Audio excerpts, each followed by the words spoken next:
Hi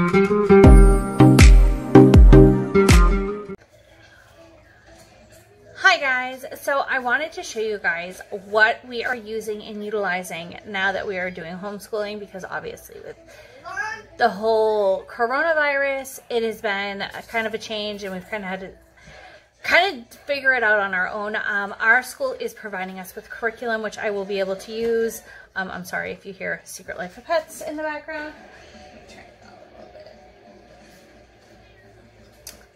bit. Boys actually and Mia are behaving and they've finished all their work for the day. So we just expunged some energy and now we're gonna have a little quiet time, relax before it's dinner and all that chaos. So I wanted to show you what I have done and what we're using right now in conjunction with the curriculum from school. So this is just some stuff we already had on hand. I did make some stuff, which I'll show you in a minute. So one thing I have to say is I have a first grader, a kindergartner, and then Mia is 18, almost 19 months. So obviously, Mia, I am not necessarily homeschooling, but I do need to keep her entertained while we are teaching the boys. So what I did is I actually made a basket full of educational things that I can hand her one or two at a time for her to play with. The one today that was a big hit was a whisk with pom-poms inside. Super easy, and then she just like pulled each one out and I gave her a little bowl. She was putting them in and out of the bowl. She thought that was the best thing. It kept her entertained for a good half hour. I've got a couple of puzzles in here. We actually just got her new Panda crate, which is from KiwiCo, in the mail today, so I put some of those toys in there. There are also some resources that are giving free stuff right now, like free resources that you might need, curriculum. I know that Scholastic is and KiwiCo have. I've gotten emails from both of them. I will put the link to each of them below, the resource link. This is not sponsored in any way. It's just stuff I've gotten that is, they're just doing free things right now because of the quarantine. So that's one thing we are doing. The other thing is the curriculum that I am doing with the boys while I'm waiting for the school to give us ours, which I am going tomorrow to pick it up. That's when our designated time is my mother-in-law had picked up. These are from Scholastic. This is first grade. This is for Jeffrey. And then there's a kindergarten one. They're huge. So just when you think everybody is fine, somebody needs a drink and somebody's fighting with somebody. So anyways, these are from Scholastic. My mother-in-law actually picked these up at Costco, I believe, over the summer. And we actually had not used them yet. Or I take that back. I think I had used like 2 pages out of each of them. But these ones have been great. It's divided into sections for subjects. It's been super easy. I have been using them this week and the boys have been doing fabulous with them. And I actually, if you guys do not know, if you're new and just seeing this video, my first grader, Jeffrey, actually has autism. So he has been quite delayed, but he's been catching up through the school year and now is actually bored at school. So I have not had to modify for him at all, which has been amazing. I feel like that is just so, so great. Another thing we were doing is I really didn't want science to just, I mean, granted, yes, we're going to learn science and do like, learn about, plants and stuff, but I really wanted to do an experiment every day because my boys are really into that right now. So we actually had gotten this That's Gross Science Lab for Christmas. And so we've been doing experiments out of that. I also had gotten this from Osborne. It's 50 science things to do and make. This has been awesome. As you can see, I've been marking them as I go of ones we want to do. And then what I've been doing with the workbooks is I've been doing like 4 or 5 subjects a day. And I take out the piece of paper, the worksheet, and I have them separated in here. One's for Jeffrey and one's for Robert.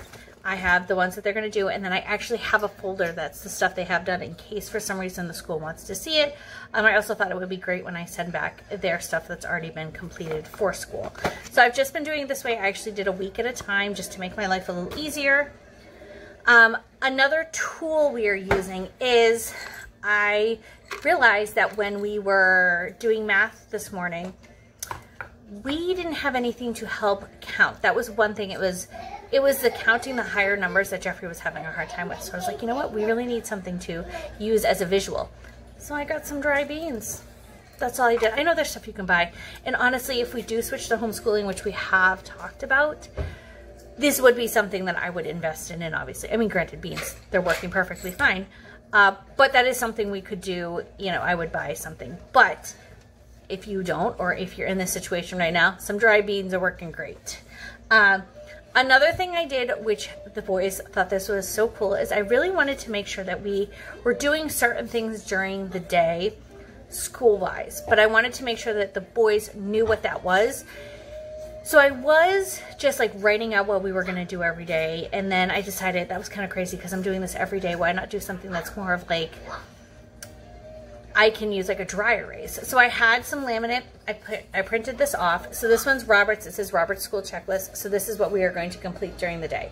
It's got worksheets, experiments. He has to read one book to me. He has to build with Lego. And that is one thing I found on Pinterest. You gotta love Pinterest. They have so many things, but one of the things is my boys are extremely into Lego right now, and they have this 30-day challenge. So every day you have to build something different. Like today you had to do a minifigure of yourself. But we have a ton of minifigures, and honestly, I actually had them separated because we've been going through the Lego, like the older stuff my husband had. So we've got like heads in one, and we've got body parts in another because we're trying to put it all back together. So the kids took that bucket and they made little figures of themselves, and they thought that was super great. So like tomorrow I think is like build an animal. So we're doing, they have to be, that's, so I figure that's like it's very creative, and they've got to use their imagination. So we're building with Lego. They have to draw or craft. That today was, we had gotten some boxes in the mail. So they took the boxes and like drew on them and put stickers on them and tape stuff to it, and so they just decorated boxes. And I kid you not, this was like an hour-long thing. I thought it'd be like, they're probably just going to want to like color for a few minutes. This was an hour. Like they got so creative, and they're saving them to show my husband when he gets home because they're like so proud of them.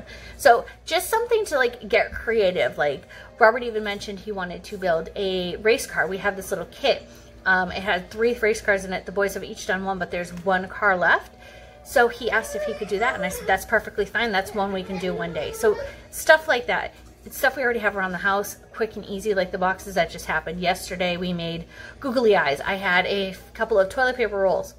Toilet paper, hot commodity nowadays, huh? But I had toilet paper rolls, so I cut it in half, glued them together so they would make, you know, goggles, and then they just decorated them and had a blast. So I'm just trying to make sure that they do get that creativity. We're also making sure that we are moving around. So yesterday we did, because it's been actually cold and today it rained, so yesterday it was really cold, and so I put on something from YouTube. It was like Simon Says it was for kids, and so it was like 6 or 7 minutes. They absolutely loved it and wanted to do it again, so we ended up doing it twice. So little person at my feet. So something like that. Today they actually were just running around chasing each other, and like we're playing hide and seek. So something like that, at least get some energy out. I'm trying to make sure they do that too.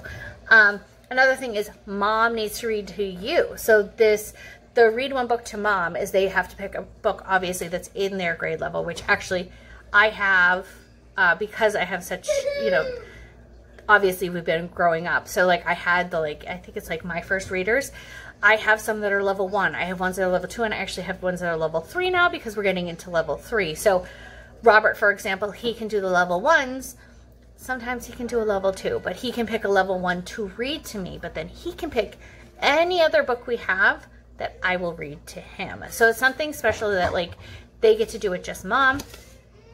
And then the last thing is a sensory activity. That is mostly because, one, for Jeffrey, because obviously with the autism, he does need that sensory, he just needs that sensory intake. So that could be, we do Play-Doh, we do slime, we do the rice and beans bucket, anything like that. And honestly, Robert really likes it too. It really calms him down too. He's got a little bit of ADHD, so it helps him too. And that's something Mia can do also along with the craft. Like she was using stickers today. We were trying to practice stickering. So that's something I can get all of the kids involved in. So that's just kind of great. But like I said, the reading, that one I think is really important. They got to pick a book, and then I picked a book for them, or then they picked a book that I would read to them, which they thought that was really cool. So the way I did it today, and that by using this, once they've done that task, they cross it off. So then they know how much they have left to do. And then once they're all done, then they know they're done for the day and they have no more schoolwork. So I think what I'm going to do is, I didn't do this today, but I think I'm going to do tomorrow, is whatever experiment we're going to do, I'm going to write it in here for them. And like whatever the build is, I'm going to put that in too, just so that they can like see and be like, okay, you have to build this, or, you know, we're going to make this. Like the experiment we're doing together. So like today, I actually needed to buy the soap. We did the Irish soap in the microwave, which was a massive hit. And then they wanted to take baths because in the book it said, oh, you know, you should take a bath with it in it because you can still use it. So everyone took a bath afterwards. So that was like a win-win for me. But so we didn't do that till later in the day, which was perfectly fine. But they just know that now all school is done for the day when they have completed all this. And this morning I said to them, I'm like, look, you can do it all at once and get it all done. Obviously the experiment kind of had to wait. But I was like, you can get it all done, or you can do it slowly throughout the day. And we actually were able to get most of it done. I think the things we did this afternoon was we did the experiment, because we did it after Mia took a nap. Because by the time we got back from the store and everything, it was lunch, and then it was her nap. And I was like, you know what, you guys can relax. They had their quiet time too. So we did our experiment. Then they did their boxes. And I forget what we did for essential. Oh, we did that this morning. We played with some Play-Doh. So it was super easy. And honestly, sitting down and doing like the workbooks with them and the readings, granted, because they are reading to me also, takes a little longer, because obviously some words you have to set out. It's a little slower. I would say that whole process, the one-on-one time, it was an hour each. So it was about an hour to do our workbooks, to do the reading, and the minifigures. I don't know why that they wanted to sit and do that with Mommy. So that was all. That was an hour each kid, and then the other stuff, like I said, we were playing with a box for an hour. It was great. So I feel like it's not this way. I don't feel so overwhelmed, and I don't feel like I have to keep going like, okay, have we done everything today? I feel like this way it's all together. They really thought it was fun to cross it off as they did it, because then it was like, it was an accomplishment. Like, it's all done now, and they're like excited for the next day. So this is just what I have thrown together over the past few days, just trying to get ready, because obviously we did not even know this was going to happen. Sunday afternoon, we got a text saying that the governor was going to shut the schools down in an hour. And so it was kind of like thrown on us. But thankfully, I did have stuff on hand. Like I said, there are some great resources out there. I will put their links in the description box for you, so you can go check them out. Like I said, I just printed this up. It was super quick and easy. I did have the laminate. I did run out. I really could use some more from other things I did end up ordering. But again, choose a dry erase marker, or even, you know, they could use a crayon and wipe it off. But I feel like this is going to make my life so much easier, at least for the next couple weeks, because our kids are out through March. So we're not going back until April. And as of now, who knows? It could be longer than that. I heard that there are some places that are thinking of doing the rest of the school year at home. So who knows? I'm kind of preparing myself. And honestly, this happening so abruptly, I really think Mia's a little sick of having her brothers around all the time. But this makes me feel so confident. Like, I really didn't know if I would be able to homeschool, because I have been contemplating it. We actually were going to homeschool everybody when we thought about having kids and then got pregnant. But because Jeffrey had autism, it was around 3 that he got diagnosed, and we noticed that he had a severe speech delay. So they suggested preschool. We put him in preschool, and that's when everything blossomed. So it was like that missing link. But I feel like now that he's caught up, he doesn't need therapies as much. He does still have speech and OT in school, but I feel like they're just doing that because he could get that one-on-one time. But now I feel like if he can have that one-on-one time at home with me, this is honestly giving me the confidence that I could do this. And we have actually talked about maybe starting homeschooling in the fall. We would obviously let the kids finish off this year, but it's really giving me confidence because both kids have been having issues. Robert has been having a lot of behavioral issues at school, and he is actually asked to homeschool. But then it's like he's fine the next day. But when I told him that, you know, this was temporary and that he was going back, he was sad and said he didn't want to go back. But I said, we'll discuss it once the time comes. Just enjoy it while you have it. And Jeffrey, I think, just likes that. He's getting that one-on-one time, so he's able to go at his speed and not the class, because right now he is so advanced for the class that he's actually getting bored. And so he's acting out because he's bored. So it's like this way he could potentially advance because I can go at his speed. So if he can go through something really quickly, that's amazing, because I can let him keep going. I wouldn't have to stop him because, oh, this is where we have to be for this lesson, and this we have to wait for everybody to catch up, which I feel like might be beneficial. So I don't know. There's a lot to think about, but this is just some of the stuff I'm doing. I have been posting on Instagram what we're doing each day and how I'm kind of utilizing like the experiments and other things. So if you are not, my Instagram is in the description below if you want to follow me over there, because I have been posting pictures. I'm trying to every day of at least some encouragement, something like some trick that's helped, like the beans today I put up. I was like, oh my God, the beans like so helped out. Like I didn't even think of that. And then somebody told me that if you have kids that are doing multiplication tables, Legos are good for that.